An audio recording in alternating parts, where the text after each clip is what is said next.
We have got some breaking news, y'all. Breaking news coming in. Domination. That's right. Bangum Smurf announced it, and Domination and I actually spoke. Domination is home from 18 years. He got locked up in 2011. He was sentenced to 18 years in prison. It's insane that Domination is back. You know, he got locked up at such a critical time of Feed the Wolves era.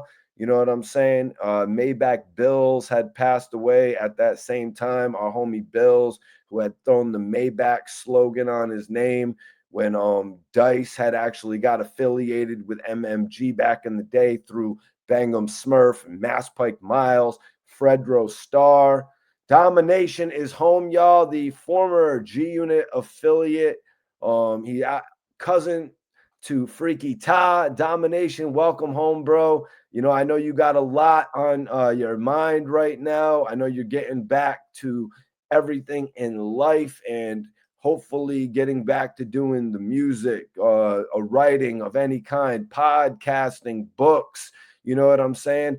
Blogs, whatever Domination is going to do, I'm going to fully endorse him. I'm sure there's a lot of people out there that want to talk to him. I'm kind of wondering where his first interview will end up. So we got to talk about Domination today, you guys, but we're also going to talk about the new Joe and Jada podcast, Fat Joe and Jada Kiss actually teaming up to do their podcast, a la Nori and EFN, Gilly and Wallow. Who else? Rory and Mal. You know what I'm saying? The duo podcasting is where it's at, you know, because it's all like these guys have hour-long conversations. Why not put it out there for the world to see?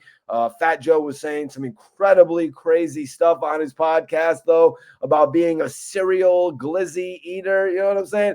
Who doesn't like a good hot dog, though? You know what I mean? Jada Kiss, a fan of the Backstreet Boys. Okay, I was just thinking about it the other day. You know, the Backstreet Boys had a little bit more edge than NSYNC. They were kind of on a little bit more of an R&B type of value than NSYNC was. They're pop. You know what I'm saying? They're pop standards. But okay, so we're learning new and interesting things about Fat Joe and Jadakiss on their podcast. Some people might be wondering, where is Ja Rule? When will the New York trio reunite? But obviously, it wasn't going to be Fat Joe, Jadakiss, and Ja Rule. Sometimes three's too much, but sometimes three's a crowd. But also, you know, it's going to affect some of the potential guests that they could have. 50 Cent, Busta Rhymes, Dr. Dre, Eminem. Anything like this could be affected by a third podcast member of the group. So Joe and Jada is what it's going to be. Now, I found it very interesting that Fat Joe actually seemingly brought up the Cuban link beef. So I want to go over that. I want to talk about what Fat Joe had to say. Fat Joe had actually said, I want to sit down with a podcaster who thinks he knows. I want to sit down with next to him in their NYCHA apartment. I think Fat Joe had said, I want to sit down with a podcaster that has 3 followers. And I really wasn't sure. I'm like, 3 followers? Did he mean 3 digits of followers, like 100 followers, 500 followers? Because he's saying he wants to sit down next to them in their NYCHA apartment. And Zip with the Drip is a podcaster who wears a NYCHA hat, but also says he is not from the projects.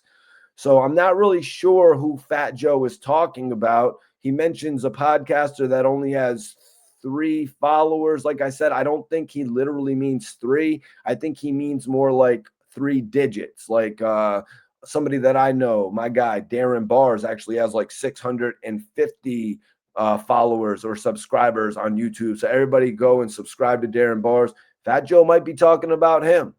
Fat Joe might be talking about a blogger that we really don't know, you know, because I don't think he's talking about Art of the Dialogue. I don't think he's talking about Panda Chop even. I don't think he's talking about any of the Zip with the Drips or Hassan Campbell's. I don't think he's talking about these guys because they all have really big followings. They all have big followings at this point. So why say that they only have 3 followers if you're talking about them.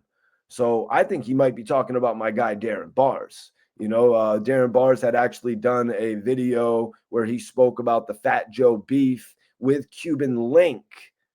He spoke about the Fat Joe beef with Cuban Link, and Cuban Link actually went as far to comment on Darren Bars' video and say, yo, Darren Bars, you got the whole story wrong. Da da da da da da. We'll see what happens. Maybe Cuban Link will end up going to the Bars Report channel and actually do an interview over there. Who knows?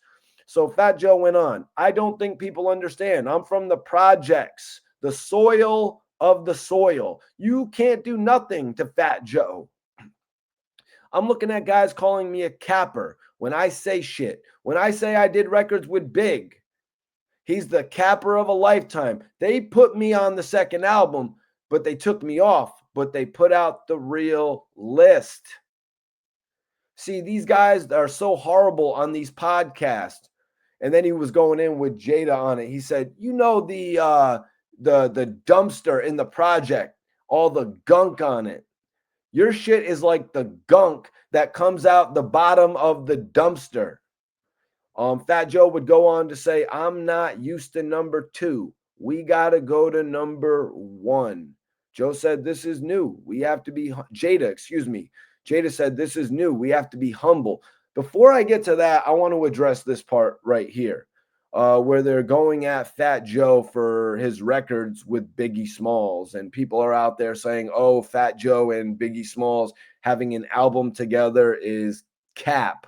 Yeah, that's obviously going to make Joe feel away. You could tell when you saw all those headlines on the internet, it's like people are just trying to get a reaction out of Fat Joe. Well, you got it. You got your reaction from Fat Joe. He said, I'm looking at these guys calling me a capper. Joe has it documented, and it documented and came out behind him when they released the original track listing. So a lot of these people out there just played themselves. They played themselves by reporting on this, even though they did a few extra views. That's cool and all. You did a few views speculating on Fat Joe capping on his relationship with the notorious B.I.G. But this game is about longevity. Where are you going to be in 5 years? Look where you're at now since you want to do all this capping. Now you've gotten Fat Joe to make his own podcast. Fat Joe is going to come and compete with all the capping ass podcasters. Never mind Fat Joe being a capping ass rapper. He's going to come out here and compete with all y'all that want to be podcasters now. I was one of the originals in this game before every single rapper had a podcast. Now, not every cornball rapper, because I don't put that on the rapper that wants to do podcasting. I put it on every cornball fan that wanted to jump into this and follow in the footsteps of what a lot of us do from the DVD era, coming into the YouTube era. Everybody wants to use their voice to comment on things. But you know what happened? The market got so oversaturated that none of y'all can even get views anymore.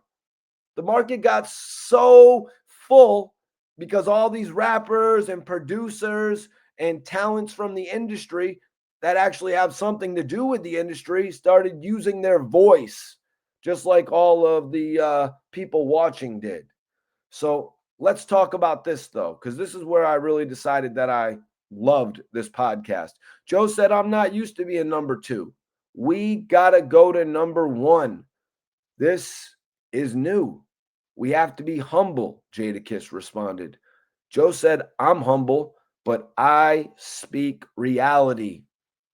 I speak reality. That when Joe said that, I was like, that's what I love about podcasting. You got to speak your truth. And if an artist or a producer or anybody jumping into the game isn't willing to come on here and speak their truth, then it's not going to work. I was actually talking to Domination about that when it comes to podcasting. I was like, yo, but the thing about podcasting is you got to be willing to speak your truth. You can't hold anything back. And if you do hold something back, you're going to lose. If the general public can tell that you're holding back from giving it your all, when you're doing is something as simple as this, when you're holding back and not giving it your all, the general public can tell, and they're going to cut you off. They're going to cut you off right away and not even want to view anything that you're saying. Like, all right, cool. We don't want to see the next one because we know he's holding back. We know he's not giving us the real version of himself. Now, I really, really love that about what Fat Joe's doing, all the way back from his Jopra show to all of his Instagram live debates, you know what I'm saying? To even what he was doing on Revolt back in the day when he actually brought 6ix9ine on the show before 6ix9ine ended up testifying.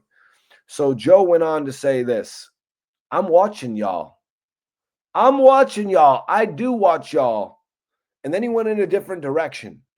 How about the disgruntled MCs, disgruntled former crew members? When they go off on you, you just ignore them.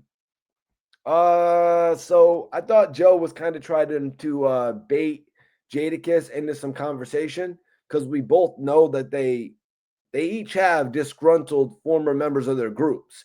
D Block, Terror Squad. So, Joe, this is what's going to be so interesting about the conversation, and they're not giving it away right away. You know, they're not just going to give it away. Jadakiss doesn't just come back and say, yeah, that's why I kicked J Hood out of D Block for dragging the chain. Yeah, Jada didn't just come back with that. You got to save that. You know, Joe's talking about 800 episodes. You got to save that for some episodes in. You can't just give it away. I love that about this. These guys are being very smart. But Jada did say something that was interesting. Everything that comes out of Jadakiss's mouth, pause, is interesting. We know from the bars. You know what I mean? We know from the bars that we've seen over the years. So this is what Jada said. Jada said this. He said, you got beef with Jada? You just say my name. Look what happened. 50 Cent said Jadakiss's name, and then out came Checkmate, the lethal diss record in 50 Cent's career. Checkmate, you guys. The record that really, in my opinion, that was the first blow to 50 Cent that really shook his empire. It was like, wow, you could beat everybody else. You can predict Fat Joe's dwindling record sales. You can go at Ja Rule and destroy Ja Rule and get all of his industry friends to turn their back on him. You can blackball Bang'em Smurf. You know what I'm saying? You can make the Dips look kind of crazy by bringing them out in beef against Cam. You can trick J Hood. You can trick J Hood into actually, you know what I mean, coming and repping for G Unit while he's still D Block. But you could not outwit Jadakiss when it came to the bars. Checkmate was probably one of the most lethal diss records ever recorded against 50 Cent. If you got a better one, drop it in the comments. Jada is great, though. He said, you got beef with Jada, just say my name. Well, as we know, I think J Hood said his name quite a bit. We'll have to wait and see what Jadakiss really thought about that issue with a D Block had, the inner D Block issues, when we get to that portion of this podcast. Joe said, they say my name, they think Joe is way up. They wouldn't have said my name 10 years, 15 years ago when we was running around giving the beats to their favorite rappers. They think they're going to trick me out the streets. Yeah, now that Fat Joe is way up, everybody wants to say his name. But back when Fat Joe was actually running around in the streets, when Fat Joe was actually running around active, nobody wanted to say his name.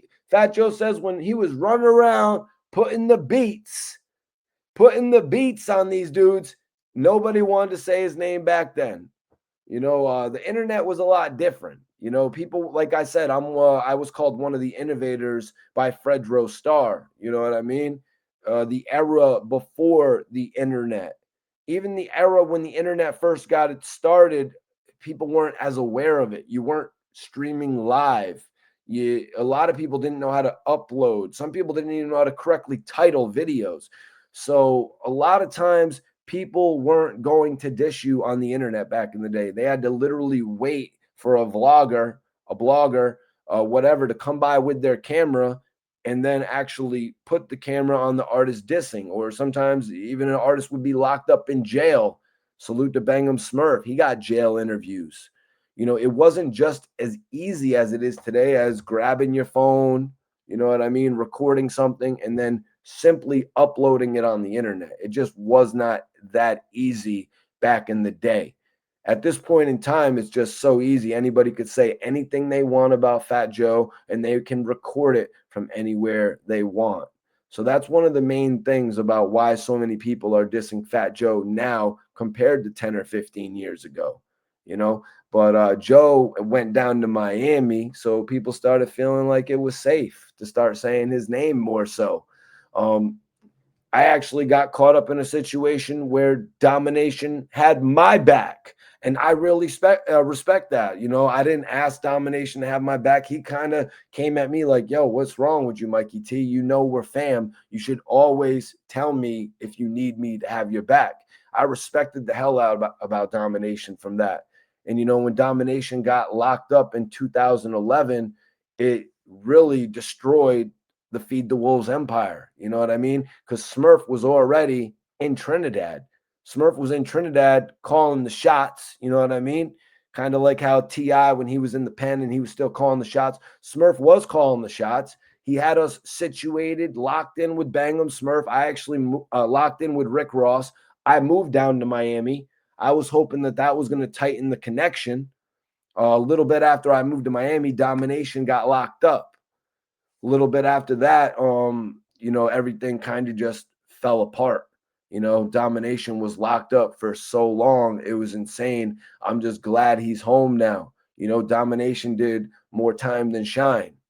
I'm just glad that he's home. He's still in good shape. He's still young. You know what I'm saying?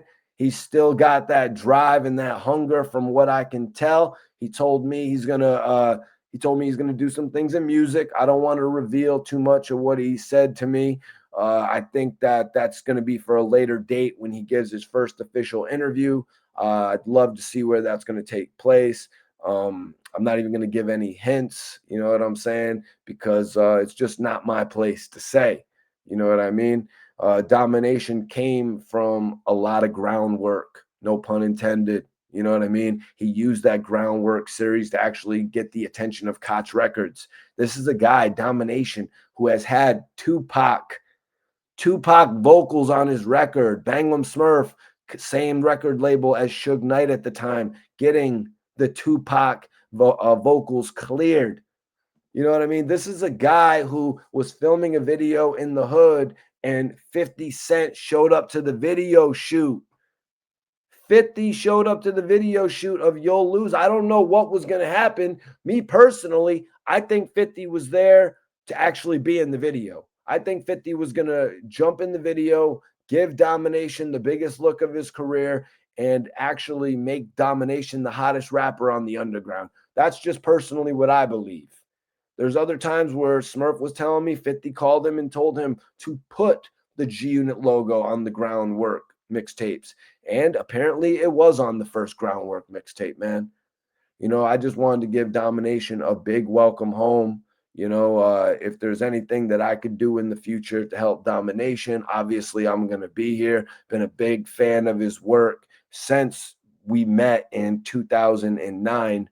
Yeah, we met. I want to say we met before we actually went to Trinidad. We both went to Trinidad with a whole group of people in 2009 to go link up with Bangum Smurf and Fredro Starr for the Feed the Wolves record label launch. But I had met Domination before that, and we had done a few videos that ended up on World Star. You know what I mean? Domination and I were cooking up, man. And I just look forward to seeing what he's going to do in the future, whether it's podcasts, whether it's music, whether it's books, whether it's online streaming, whatever he's going to do. I look forward to it, man, because he is one of the dopest artists that I ever got to work with. They talk about back in the day him battling Lloyd Banks, going to a draw. There's a lot of stuff that he could talk about and just fill the world in about his story. You know what I mean? His relationship with Ty and the Lost Boys, even his relationship with Stack Bundles and all them from back in the day. I look forward to it all, and I hope y'all do as well. You know, everybody shoot Domination that welcome home comment on this video, man. And I will tap in with y'all on the next episode. Anybody that wants to follow from me, it's Mikey T _ the movie star on Instagram. I'm out, y'all. Peace.